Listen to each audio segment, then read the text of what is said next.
5, 4, 3, 2, 1. Since independence, considerable interest has been shown by the states, individuals, and voluntary agencies in the field of education. Educational facilities are being gradually extended to the remotest corners. Burden of tuition fees is being sought to be lessened, especially for the weaker sections of our people. More attention is being given to education of girls and for providing technical, scientific, and professional instruction. Nevertheless, I must confess I am far from happy with the progress we have made or the direction our educational programs have taken. Equal opportunity in the full and true sense does not exist. Even though the government gives merit scholarships to the deserving children of low income group to enable them to take advantage of public school education, the portals of our best institutions have for all practical purposes remained the preserve of the affluent few. We have witnessed a proliferation of educational institutions, but the curriculum is more or less a legacy of the times of Lord Macaulay. We have spent much energy on issues of language and medium of instruction, and yet what has emerged is most clouds of controversy. We have not been able to evolve any system whereby our young boys and girls, after finishing their studies, can come out of their schools and colleges with any measure of self confidence to face the realities of life and to undertake their responsibilities as responsible citizens and custodians of the future. Standards of discipline and physical fitness have also noticeably fallen. It is not too late to make a dispassionate reappraisal. The educational system has to be relevant to the society in which we live. Our children are the greatest asset of the nation. The future of the country depends on them, and how safe the country's future will be in their hands depends in turn on the character and capabilities that our education system and our educational institution instill, inspire, and build in them. Towards this end, our educational pattern has to be restructured so as to meet the challenge of our times.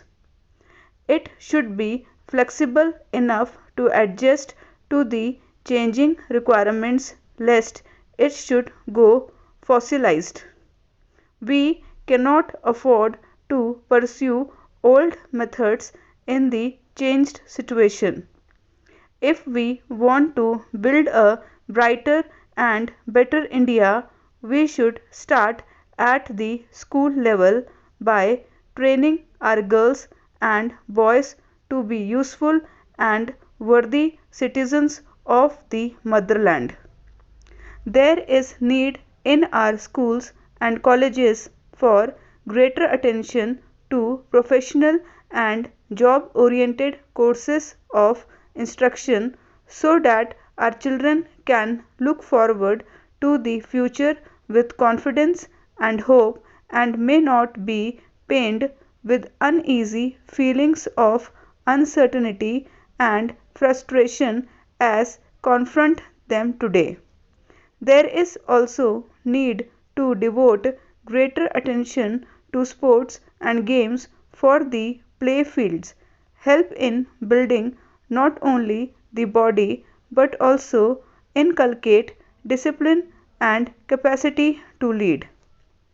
Our educational system needs to be so rearranged that while we instilling our young boys and girls ethical values and respect for religion, yet irrespective of the faith which they profess, they grow into good citizens with broad minded, generous and Catholic attitude, treating all their fellow men as members of one large family, without inhibitions of class or creed or material fortunes.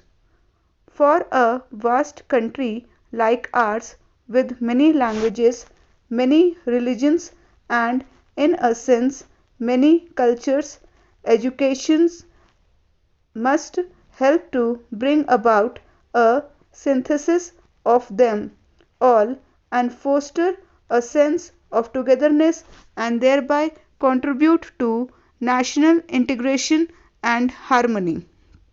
Very often the question is asked whether the public school system is in harmony with the society in which we live.